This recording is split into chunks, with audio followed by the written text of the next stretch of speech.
Hello all, welcome to electronic basics in Telugu. Previous వీడియోలో మనం diode clipper గురించి తెలుసుకున్నాం. ఇప్పుడు ట్రాన్సిస్టర్ క్లిప్పర్ గురించి తెలుసుకుందాం. ఈ ట్రాన్సిస్టర్ క్లిప్పర్ గురించి తెలుసుకునే ముందు ట్రాన్సిస్టర్ యొక్క స్విచ్చింగ్ క్యారెక్టరిస్టిక్స్ కూడా తెలుసుకుందాం. అంటే ట్రాన్సిస్టర్ స్విచ్ లాగా ఎలా వర్క్ చేస్తుందో కూడా తెలుసుకుందాం. అంటే ట్రాన్సిస్టర్ ఎప్పుడు ఆన్ అవుతుంది, ఎప్పుడు ఆఫ్ అవుతుంది, ఆన్ అయితే అవుట్పుట్ ఏంటి, ఆఫ్ అయితే అవుట్పుట్ ఏంటి అనే విషయం తెలుసుకుందాం. ఈ సర్క్యూట్ని తీసుకుందాం. ఈ సర్క్యూట్లో ట్రాన్సిస్టర్ మనకి స్విచ్ లాగా యాక్ట్ చేస్తుంది, అలాగే క్లిప్పర్ లాగా కూడా యాక్ట్ చేస్తుంది. ఇది కామన్ ఎమిటర్ కాన్ఫిగరేషన్లో ఉంది. అంటే ఎమిటర్కి గ్రౌండ్కి ఇచ్చాం, అలాగే కలెక్టర్కి బయాసింగ్ ఇచ్చాం. బయాసింగ్ అంటే డీసీ వోల్టేజ్ ఇవ్వడం అన్నమాట. జనరల్గా 12 వోల్ట్స్ ఇస్తారనమాట. ఆ వోల్టేజ్ని వీసీసీ అంటున్నాం. ఇక బేస్కి ఇన్పుట్ ఇస్తున్నాం. ఇక్కడి నుండి మనం ట్రాన్సిస్టర్ యొక్క స్విచ్చింగ్ క్యారెక్టరిస్టిక్స్ తెలుసుకుందాం. బేస్కి ఇన్పుట్ ఏమీ ఇవ్వకపోతే ట్రాన్సిస్టర్ ఆన్ అవ్వదు. ఎందుకంటే ట్రాన్సిస్టర్లో కరెంట్ వీసీసీ నుండి ఎమిటర్కి ఫ్లో అవ్వాలి అంటే మధ్యలో బేస్ని ఆన్ చేయాలి, అంటే బేస్కి ఇన్పుట్ ఇవ్వాలి. ఇలా బేస్ కరెంట్ ట్రాన్సిస్టర్ని ఎందుకు ఆన్ చేస్తుందో తెలియాలంటే మనం కొంత బేసిక్స్లోకి వెళ్దాం. ఇక్కడ ఉన్న ఈ ట్రాన్సిస్టర్ ఎన్పిఎన్ ట్రాన్సిస్టర్ అని అనుకుందాం. అంటే కలెక్టర్ దగ్గర ఎన్, బేస్ దగ్గర పి, ఈ దగ్గర ఎన్ టైప్ సెమీకండక్టర్స్ అన్నమాట. ఇప్పుడు ఈ ట్రాన్సిస్టర్ వర్క్ చేయాలి అంటే మనం ఈ ట్రాన్సిస్టర్ని యాక్టివ్ రీజియన్లో ఉంచుకోవాలన్నమాట. యాక్టివ్ రీజియన్ అంటే కలెక్టర్ బేస్ జంక్షన్ని రివర్స్ బయాస్లో ఉంచి, అలాగే బేస్ ఎమిటర్ జంక్షన్ని ఫార్వర్డ్ బయాస్లో ఉంచాలన్నమాట. ఇక్కడ కూడా ఈ ట్రాన్సిస్టర్ యాక్టివ్ రీజియన్లోనే ఉంది. చూడండి, కలెక్టర్ దగ్గర పాజిటివ్ ఇచ్చాం, బేస్కి ఇన్పుట్ ఇస్తున్నాం, ఎమిటర్ గ్రౌండ్ ఉంది. కలెక్టర్ దగ్గర ఎన్ టైప్ సెమీకండక్టర్ ఉంది కాబట్టి ఇక్కడ పాజిటివ్ ఇచ్చిన రివర్స్ బయాస్ అయింది. అదే బేస్ ఎమిటర్ జంక్షన్ చూడండి, మనం ఇక్కడ బేస్కి ఫార్వర్డ్ బయాస్ ప్లస్ వోల్టేజ్ ఇచ్చి ఎమిటర్ ఇట్లా గ్రౌండ్ కొట్టి నెగిటివ్ వోల్టేజ్. సో ఈ బేస్ ఎమిటర్ వోల్టేజ్ ఫార్వర్డ్ బయాస్లో ఉంది. అంటే కలెక్టర్ బేస్ జంక్షన్ రివర్స్ బయాస్లో ఉండి బేస్ ఎమిటర్ జంక్షన్ ఫార్వర్డ్ బయాస్లో ఉంది కాబట్టి ఇది యాక్టివ్ రీజియన్లో ఉన్నట్టు. అదే కలెక్టర్ బేస్ జంక్షన్ రివర్స్ బయాస్లో ఉండి బేస్ ఎమిటర్ జంక్షన్ కూడా రివర్స్ బయాస్లో ఉంటే అది కట్ ఆఫ్ రీజియన్. ఓకే, లేదా collector base junction forward bias ఇచ్చి బేస్ ఎమిటర్ జంక్షన్ కూడా ఫార్వర్డ్ బయాస్ ఇస్తే అప్పుడు శాచ్యురేషన్ రీజియన్లో ట్రాన్సిస్టర్ ఉంటుంది. ఈ 3 రీజియన్స్కి ట్రాన్సిస్టర్తో ఇంపార్టెన్స్ ఏంటంటే యాక్టివ్ రీజియన్లో ట్రాన్సిస్టర్ ఉన్నప్పుడు ఇన్పుట్ సిగ్నల్ ఇస్తే ఆ సిగ్నల్ యాంప్లిఫై అవుతుంది, అంటే పెద్దగా అవుతుంది. అంటే 50 మిల్లీవోల్ట్స్ 25 మిల్లీవోల్ట్స్ సిగ్నల్ అయితే 1 వోల్ట్స్ 2 వోల్ట్స్ సిగ్నల్ అవుట్పుట్ వస్తుంది మనకి. అంటే యాంప్లిఫై అవుతుంది, అంటే సిగ్నల్ అనేది పెద్దగా పెరుగుతుంది అన్నమాట. అది యాక్టివ్ రీజియన్లో జరుగుతుంది. Saturation region, cut off region అనేది మనకి స్విచ్ లాగా యాక్ట్ చేస్తుంది అన్నమాట. ఎప్పుడైతే ట్రాన్సిస్టర్ యాక్టివ్ రీజియన్ నుంచి కట్ ఆఫ్ రీజియన్లోకి మారినా, లేదా యాక్టివ్ రీజియన్ నుంచి శాచ్యురేషన్ రీజియన్లోకి మారినా ఆ ట్రాన్సిస్టర్ అనేది స్విచ్ లాగా వర్క్ చేస్తుంది. సో ఇప్పుడు మనం బేస్కి ఇన్పుట్ ఇచ్చి అవుట్పుట్ ఎలా వస్తుందో చూద్దాం. ముందుగా మనం డీసీ సిగ్నల్ ఇద్దాం. ముందుగా ఇన్పుట్లో మనం 5 వోల్ట్స్ డీసీ ఇద్దాం. ఓకే, ఈ బేస్ ఎమిటర్ జంక్షన్ ఫార్వర్డ్ బయాస్లో ఉంటుంది. సో ఈ ఈ మనం కరెంట్ పాస్ అవ్వాలంటే అంటే ఇందులో మినిమం మనం 0.7 వోల్ట్స్ ఇవ్వాలండి. దాన్నే మనం VBE శాచ్యురేషన్ అని అంటాం. అంటే బేస్ దగ్గర కరెంట్ ఫ్లో అవ్వాలి అంటే మినిమం ఇన్పుట్ బేస్లో మినిమం మనం ఇన్పుట్ ఇచ్చే వోల్టేజ్ 0.7 ఉండాలండి. సో మనం 5 వోల్ట్స్ ఇస్తున్నాం కాబట్టి ఈ బేస్ అనేది యాక్టివ్ అవుతుంది. మనం 5 వోల్ట్స్ డీసీ ఇస్తున్నాం కాబట్టి ఇక్కడ బేస్ యాక్టివ్ అవుతుంది. సో అవుట్పుట్ మనకి ఏమొస్తుంది, సో ఇక్కడ మన ఇన్పుట్ 5 వోల్ట్స్ ఇస్తున్నాం కాబట్టి మినిమం 0.7 వోల్ట్స్ కాబట్టి 5 వోల్ట్స్ ఇస్తున్నాం కాబట్టి ఈ ట్రాన్సిస్టర్ ఆన్ అవుతుందండి. ఎందుకంటే బేస్ యాక్టివ్ అయింది. సో కలెక్టర్ కరెంట్ డైరెక్ట్గా ఎమిటర్లోకి వెళ్ళిపోతుంది. ట్రాన్సిస్టర్ ఎప్పుడైతే ఆన్ అయిందో అప్పుడు మనం ఆ ట్రాన్సిస్టర్ ప్లేస్లో ఒక షార్ట్ సర్క్యూట్ని ఎక్స్పెక్ట్ చేయొచ్చు. అంటే ఎటువంటి రెసిస్టెన్స్ లేకుండా డైరెక్ట్గా ఫ్లో అయిపోతుంది కరెంటు. ఐడియల్గా అయితే 0 రెసిస్టెన్స్ అని చెప్పుకోవచ్చు. సో మన ట్రాన్సిస్టర్ ఆన్ అయింది కాబట్టి ఒక షార్ట్ సర్క్యూట్ ఎక్స్పెక్ట్ చేయొచ్చు. సో మనం అవుట్పుట్ ఎక్కడ తీసుకుంటున్నాం? ఈ సి అనే పాయింట్ దగ్గర తీసుకుంటున్నాం. సికి ఈకి అంటే గ్రౌండ్, ఎమిటర్ కదా, ఎమిటర్ గ్రౌండ్ ఉంది అంటే సికి ఈకి మధ్యలో తీసుకుంటున్నాం. ఇప్పుడు ట్రాన్సిస్టర్ ఆన్ అయింది కాబట్టి ఒక స్ట్రేట్ లైన్ ఎక్స్పెక్ట్ చేస్తున్నాం కాబట్టి, అంటే కరెంట్ ఎటువంటి రెసిస్టెన్స్ లేకుండా ఫ్లో అవుతుంది కాబట్టి అక్కడ పొటెన్షియల్ డిఫరెన్స్ అనేది ఏమీ ఉండదు. సో అవుట్పుట్ తీసుకున్నప్పుడు ఒక సిరీస్లో తీసుకున్నట్టుగా అవుతుందన్నమాట. ఒక స్ట్రేట్ లైన్ దగ్గర అవుట్పుట్ తీసుకున్నట్టుగా ఉంటుంది. సో ఇప్పుడు అవుట్పుట్ ఏమొస్తుంది? పొటెన్షియల్ డిఫరెన్స్ ఏమీ లేదు కాబట్టి ట్రాన్సిస్టర్ ఐడియల్ అనుకుంటున్నాం కాబట్టి ఈ ట్రాన్సిస్టర్ ఆన్లో ఉంది కాబట్టి ఇక్కడ పొటెన్షియల్ డిఫరెన్స్ ఏమీ లేక మనకు అవుట్పుట్ 0 వస్తుందండి. ఎందుకంటే వోల్టేజ్ అంటే పొటెన్షియల్ డిఫరెన్స్ ఉంటేనే మనకి అవుట్పుట్ అనేది వస్తుంది. సో కరెంట్ ఫ్లో అవుతుంది కాబట్టి మనం ఇక్కడ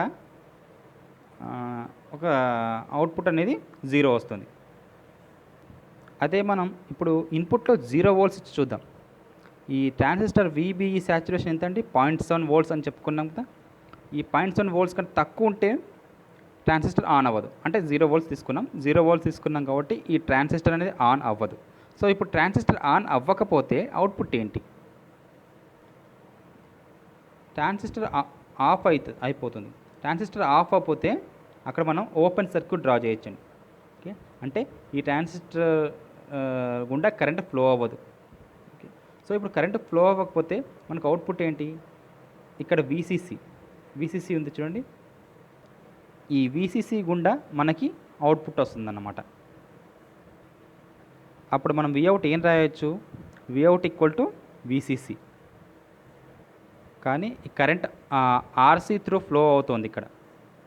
సో ఈ RC గుండా ఫ్లో అవుతుంది కాబట్టి కరెంటు మనకు అవుట్పుట్ VCC - IRC అని వస్తుంది. ఈ VCC నుండి వస్తున్న కరెంటు IC అనుకుంటే ఈ IC RC దగ్గర కొంత డ్రాప్ అవుతుందండి. సో అందుకే మనకి అవుట్పుట్ Vout = VCC - ICRC. అంటే చూడండి, మనం 5 వోల్ట్స్ ఇచ్చినప్పుడు ట్రాన్సిస్టర్ ఆన్ అయ్యి అవుట్పుట్ ఏమీ రాలేదు.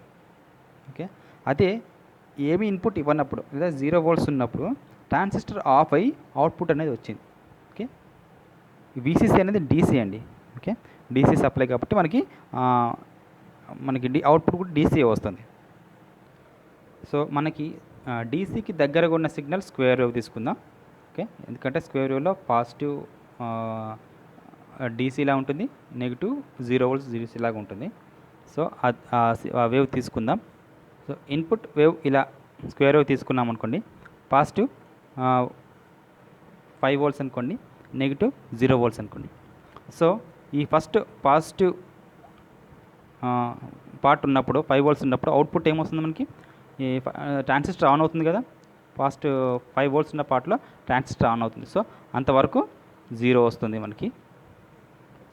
సో నెక్స్ట్ 0 వోల్ట్స్ ఉన్నప్పుడు మనకి మ్యాక్సిమం వస్తుందండి. మ్యాక్సిమం VCC వస్తుందండి. ఎందుకంటే అవుట్పుట్ మనకి ఏంటి? 0 వోల్ట్స్ ఇచ్చినప్పుడు input VCC - ICRC almost equal to VCC ఉంటుందండి. సో ఎగ్జాక్ట్లీ ఈ స్క్వేర్ వేవ్కి రివర్స్లో ఉంటుంది. సో మనం దీన్ని స్విచ్ లాగా అనుకోవచ్చు. అంటే 5 వోల్ట్స్ ఇస్తే అవుట్పుట్ 0 వస్తుంది, అది 0 వోల్ట్స్ ఇస్తే అవుట్పుట్ హై వస్తుంది అన్నమాట. అంటే మన స్విచ్ అవుతుంది ఇది. Okay, 0 volts to maximum VCC volts వరకు. ఓకే, సో ఇలా ట్రాన్సిస్టర్ ఒక స్విచ్ లాగా యాక్ట్ చేస్తుందన్నమాట. ఇదే సర్క్యూట్కి మనం సైన్ వేవ్ ఇస్తే అది ఒక క్లిప్పర్ లాగా కూడా యాక్ట్ చేస్తుందన్నమాట. అంటే పాజిటివ్ పార్ట్లో కొంత పార్ట్ కానీ లేదా నెగిటివ్ పార్ట్లో కొంత పార్ట్ కానీ కట్ చేస్తుందన్నమాట. ఇది ఎలాగో ఒకసారి చూద్దాం. జనరల్గా ట్రాన్సిస్టర్ యాక్టివ్ రీజియన్లో ఉన్నప్పుడు ఇన్పుట్లో మనం సైన్ వేవ్ ఇస్తాం. ఆ సైన్ వేవ్ మనకి యాంప్లిఫై అయ్యి అవుట్పుట్గా వస్తుంది. ఓకే, సో కానీ ఇన్పుట్ చాలా తక్కువగా ఉంటుందన్నమాట. 50 మిల్లీ వోల్ట్స్ 25 మిల్లీ వోల్ట్స్ అంతే ఇస్తా. ఓకే, అప్పుడు అవుట్పుట్ మనకి 1 వోల్ట్స్ లేదా 2 వోల్ట్స్ వరకు వస్తుంది. ఓకే, ఇట్స్ హెవీ అన్నమాట. సో దీన్ని యాంప్లిఫికేషన్ అంటారు. అంటే సిగ్నల్ని పెంచడం, స్ట్రెంత్ని పెంచడాన్ని యాంప్లిఫికేషన్ అంటారు. సో అందుకే ట్రాన్సిస్టర్ ఈ యాక్టివ్ రీజియన్లో యాంప్లిఫైయర్గా వర్క్ చేస్తుందన్నమాట. సో ఇలా లో సిగ్నల్ని, అంటే తక్కువ వోల్టేజ్ ఉన్న సిగ్నల్ని ఇస్తేనే ఇది యాంప్లిఫై చేస్తుంది. ఎందుకంటే ఇప్పుడు బీజేటీ అనేది స్మాల్ సిగ్నల్ లో పవర్ యాంప్లిఫైయర్. ఓకే, అంటే స్మాల్ సిగ్నల్ని యాంప్లిఫై చేస్తుంది. అదే మనం 1 వోల్ట్స్ కానీ 2 వోల్ట్స్ కానీ ఇచ్చామనుకోండి, అది యాంప్లిఫికేషన్ కాదు, పైగా డిస్టార్షన్ అవుతుంది. అంటే కట్ అయిపోతుంది, సిగ్నల్ అనేది కట్ అయిపోతుంది. సో దాన్ని మనం యాంప్లిఫికేషన్ డిస్ట్రాక్షన్ అని అంటాం. ఈ ప్రాపర్టీని మనం సవినయంగా ఉపయోగించుకొని మన క్లిప్పర్ని తయారు చేస్తున్నాం అన్నమాట. అంటే ట్రాన్సిస్టర్ లో సిగ్నల్ని మాత్రమే ఈ బీజేటీ మామూలుగా BC107 అనే ట్రాన్సిస్టర్లో లో సిగ్నల్ని మాత్రమే యాంప్లిఫై చేస్తాయి అన్నమాట. కొంచెం హై వోల్టేజ్ ఉన్న సిగ్నల్ ఇస్తే, లేదా హై పవర్ ఉన్న సిగ్నల్ ఇస్తే అవి యాంప్లిఫికేషన్ చేయవు. యాంప్లిఫికేషన్ డిసార్డర్ అంటారు వాటిని. ఓకే, యాంప్లిఫికేషన్ చేయవు, క్లిప్ అయిపోతుంటాయి. పై పార్ట్ కానీ, పాజిటివ్ పార్ట్లో పై భాగం కానీ, లేదా నెగిటివ్ పార్ట్లో లోవర్ పార్ట్ కానీ కట్ అయిపోతాయి, రిమూవ్ అయిపోతాయి. సో ఈ డిసార్డర్ని మనం బేస్ చేసుకొని దీన్ని మనం ఒక క్లిప్పర్ లాగా డిజైన్ చేస్తున్నాం. అంటే ఇప్పుడు ఏం చేయాలి, ఇన్పుట్లో లో సిగ్నల్ కాకుండా కొంచెం హై సిగ్నల్ ఇస్తే అది క్లిప్ అయిపోతుంది అన్నమాట. ఇలా ఎందుకు అవుతుంది ట్రాన్సిస్టర్లో అనేది టెక్నికల్గా చూద్దాం. చూడండి, ఈ ట్రాన్సిస్టర్ యొక్క ఇన్పుట్ అండ్ అవుట్పుట్ క్యారెక్టరిస్టిక్స్ని ఇది చాలా క్లియర్గా చూపుతుంది. ఈ గ్రాఫ్లో ఎక్స్ యాక్సిస్ మీద VCE ఉంది, వై యాక్సిస్ మీద IC ఉంది. అంటే ఎక్స్ యాక్సిస్ మీద అవుట్పుట్ వోల్టేజ్, వై యాక్సిస్ మీద ఇన్పుట్ కరెంట్ ఉన్నాయి. అంటే ఇది ట్రాన్సిస్టర్ యొక్క VI క్యారెక్టరిస్టిక్స్ అన్నమాట. ఈ గ్రాఫ్లో ఈ థిన్ లైన్స్ ఉన్నాయి కదండి, ఇవి మన అవుట్పుట్ గ్రాఫ్ అండి. అవుట్పుట్ వోల్టేజ్ వర్సెస్ అవుట్పుట్ కరెంట్లో వచ్చే గ్రాఫ్స్ అన్నమాట. ఈ థిన్ లైన్స్ ఇలా వస్తాయన్నమాట. ఇవి ఏంటంటే ఇన్పుట్లో బేస్ కరెంట్ని బట్టి ఈ లైన్స్ మారిపోతుంటాయి. ఇన్పుట్లో కరెంట్ వాల్యూ తక్కువ ఉన్నాయనుకోండి, IB = 0 ఉందనుకోండి, ఈ కింది లైన్ ఉంటుంది అంటే ఆల్మోస్ట్ కరెంట్ అనేది, అవుట్పుట్ కరెంట్ అనేది తక్కువ ఉంటుంది. ఇన్పుట్ కరెంట్ పెరిగితే IB = కొంచెం వాల్యూ పెరిగిందనుకోండి, ఈ పై లైన్ వస్తుందన్నమాట గ్రాఫ్గా. సో ఇంక నెక్స్ట్ IB వాల్యూ ఇంకొద్దిగా మిలియమ్స్ పెంచామనుకోండి, ఇంకొక పై ఉన్న గ్రాఫ్ లైన్ వస్తుంది. సో ఇలా ఇన్పుట్లో బేస్ కరెంట్ పెరిగితే ఈ గ్రాఫ్ కూడా పైకి ఇలా పెరుగుతూ ఉంటుంది. రెడ్ లైన్స్ గీసాను కదా, ఇలాగా. సో ఒక్కొక్క ఇన్పుట్ బేస్ కరెంట్కి ఒక్కొక్క లైన్ వస్తుందన్నమాట. ఓకే, ఇన్పుట్లో బేస్ కరెంట్ పెరిగితే ఈ లైన్ కూడా ఇలా పైకి పెరుగుతుందన్నమాట. దీని మీనింగ్ ఏంటంటే ఇన్పుట్లో కరెంట్ ఎక్కువగా వస్తే బేస్కి కలెక్టర్ కరెంట్ కూడా డ్రాస్టిక్గా పెరిగి తర్వాత కాన్స్టెంట్ అయిపోతుందన్నమాట. ఇలా దీన్ని బట్టి ఏంటంటే ఇన్పుట్లో బేస్ కరెంట్ తక్కువగా ఉంటే మనకి అవుట్పుట్లో కూడా కరెంట్ చాలా తక్కువగా వస్తుంది. ఇన్పుట్లో బేస్ కరెంట్ ఎక్కువగా ఉంటే మనకి అవుట్పుట్ కరెంట్ కూడా పెరిగి ఒక స్టేజ్ తర్వాత అది కాన్స్టెంట్ అయిపోతుంది కరెంట్. ఇలా కొన్ని ఇన్పుట్ కరెంట్ అంటే IB వాల్యూస్ ఇచ్చి దానికి అనుగుణంగా output current IC values graph draw చేస్తే ఇలా ఇన్ని లైన్స్ వస్తాయి అన్నమాట. ఇక్కడ ఒక్కొక్క లైను ఒక్కొక్క ఇన్పుట్ కరెంట్కి వచ్చిన అవుట్పుట్ అన్నమాట. ఓకే, ఇలా ఎక్స్ యాక్సిస్ దగ్గరగా ఉన్నది IB = 0, అంటే ఇన్పుట్లో మనం ఏ కరెంటు ఇవ్వనప్పుడు వోల్టేజ్ అనేది, కరెంట్ అనేది చాలా తక్కువగా ఉంటుందన్నమాట. అంటే ఆల్మోస్ట్ 0 కరెంట్ అనమాట, అంటే ఆల్మోస్ట్ 0 వోల్టేజ్ కూడా. ఈ గ్రాఫ్ మీద మనం ఒక AC లోడ్ లైన్ గీసామనుకోండి, ఇలా కనెక్టింగ్ IC అండ్ VCE ఇలా గీస్తే మనకి చాలా క్యూ పాయింట్స్ వస్తాయండి. అంటే ప్రతి అవుట్పుట్ లైన్ దగ్గర ఒక్కో క్యూ పాయింట్ వస్తుందన్నమాట ఇలాగా. అంటే ప్రతి అవుట్పుట్ లైన్ దగ్గర ఒక క్యూ పాయింట్ ఉంటుంది. క్యూ పాయింట్ అంటే క్యూసెంట్ పాయింట్. ఈ క్యూ పాయింట్ అంటే ఏ క్యూ పాయింట్ దగ్గర అయితే మనం ఇన్పుట్ సిగ్నల్ ఇచ్చామో దాన్ని బట్టి మనకి అవుట్పుట్ అనేది వస్తుందన్నమాట. ఇక్కడ చూడండి, ఇక్కడ ఇన్పుట్ బేస్ కరెంట్ ఐబీ అని ఇక్కడ ఇచ్చాం. అంటే మన క్యూ పాయింట్ ఈ క్యూ దగ్గర ఉందన్నమాట.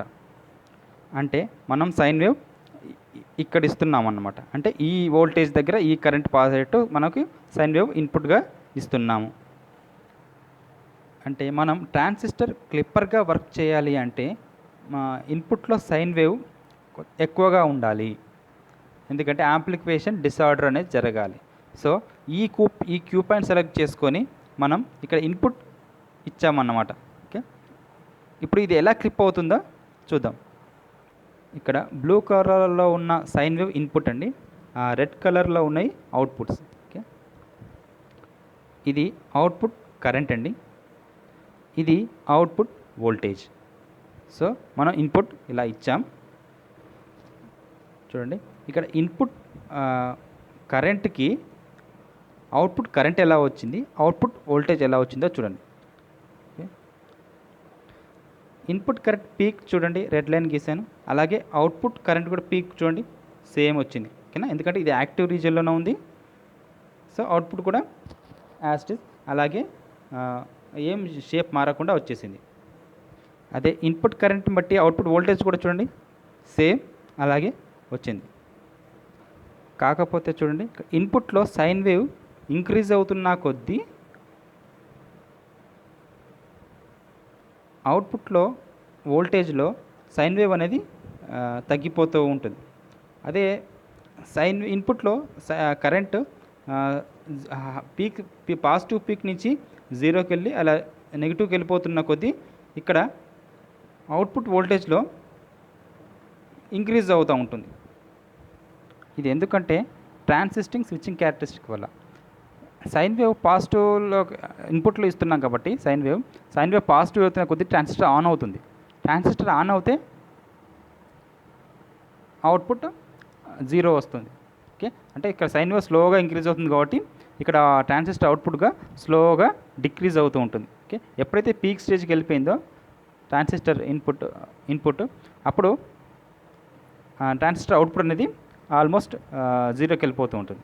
ఓకే, ఎప్పుడైతే ట్రాన్సిస్టర్ ఇన్పుట్ సైన్ వేవ్ నెగిటివ్లోకి వెళ్ళిపోతుందో ఇప్పుడు ట్రాన్సిస్టర్ ఆఫ్ అయిపోయి అవుట్పుట్ అనేది మెల్లమెల్లగా ఇంక్రీజ్ అవుతూ ఉంటుందన్నమాట. కానీ కరెంట్ మాత్రం అలా రివర్స్లో ఉండదండి, సేమే ఉంటుంది. ఇన్పుట్ కరెంట్ ఎంత ఉంటుందో అవుట్పుట్ కరెంట్ కూడా అలా పెరుగుతూ ఉంటుంది. ఇన్పుట్లో కరెంట్ తగ్గిపోతుంటే అవుట్పుట్లో కరెంట్ కూడా తగ్గిపోతూ ఉంటుంది. కానీ ఎప్పుడైతే ట్రాన్సిస్టర్ ఇన్పుట్లో కరెంట్ అయితే ఎప్పుడైతే ఈ యాక్టివ్ రీజియన్లో నుంచి దాటిపోయి ఈ కట్-ఇన్ రీజియన్లోకి వచ్చేసిందో అప్పుడు ట్రాన్సిస్టర్ అవుట్పుట్ అనేది అక్కడ క్లిప్ అయిపోతుంది. అలాగే కరెంట్ వేవ్ ఫామ్ కూడా క్లిప్ అయిపోతుంది ఇలాగా. ఎందుకంటే ఇన్పుట్లో కరెంట్ అనేది రేంజ్ దాటిపోయిందన్నమాట. ఈ cut-in voltage cut off voltage కిందికి వెళ్ళిపోయింది. సో అందుకే మనకి అక్కడ వోల్టేజ్ రాదు, అలాగే అవుట్పుట్ కరెంట్ కూడా రాదనమాట. సో ఈ విధంగా ఈ క్యూ పాయింట్ దగ్గర మనకి అవుట్పుట్ వోల్టేజ్లో పాజిటివ్ పీక్ క్లిప్ అయిపోయింది, అదే అవుట్పుట్ కరెంట్లో నెగిటివ్ పీక్ క్లిప్ అయిపోయింది. సపోజ్ ఇప్పుడు క్యూ పాయింట్ మనం పైకి మార్చామనుకోండి ఇలా, అప్పుడు కరెంటు పై అప్పర్ పార్ట్ క్లిప్ అయిపోయి వోల్టేజ్కి లోవర్ పార్ట్ క్లిప్ అవుతుందన్నమాట. అంటే మనం చూస్ చేసుకునే క్యూ పాయింట్ని బట్టి ఈ ట్రాన్సిస్టర్ అనేది క్లిప్పర్గా వర్క్ చేస్తుంది. అలాగే ఇన్పుట్లో వేవ్ ఫామ్ కూడా ఎక్కువగా ఉండాలి, అంటే యాంప్లిఫికేషన్ డిసార్డర్ కలిగేంతగా ఇన్పుట్ వేవ్ ఫామ్ ఉండాలి. అప్పుడు ఈ ట్రాన్సిస్టర్ క్లిప్పర్గా యాక్ట్ చేస్తుంది. ఓకేనండి, ఈ వీడియోలో మనం ట్రాన్సిస్టర్ స్విచ్ లాగా ఎలా వర్క్ చేస్తుందో చూసాం, అలాగే ట్రాన్సిస్టర్ ఒక క్లిప్పర్ లాగా కూడా ఎలా వర్క్ చేస్తుందో చూసాం. ఈ వీడియో కొద్దిగా టిపికల్గా ఉన్న అర్థం కాకపోవచ్చు. ఏదైనా డౌట్స్ ఉంటే కామెంట్ చేయండి. ఈ వీడియో నచ్చితే లైక్ చేయండి, షేర్ చేయండి. Please subscribe. Thank you. Next వీడియోలో మళ్ళీ కలుద్దాం. Thank you all.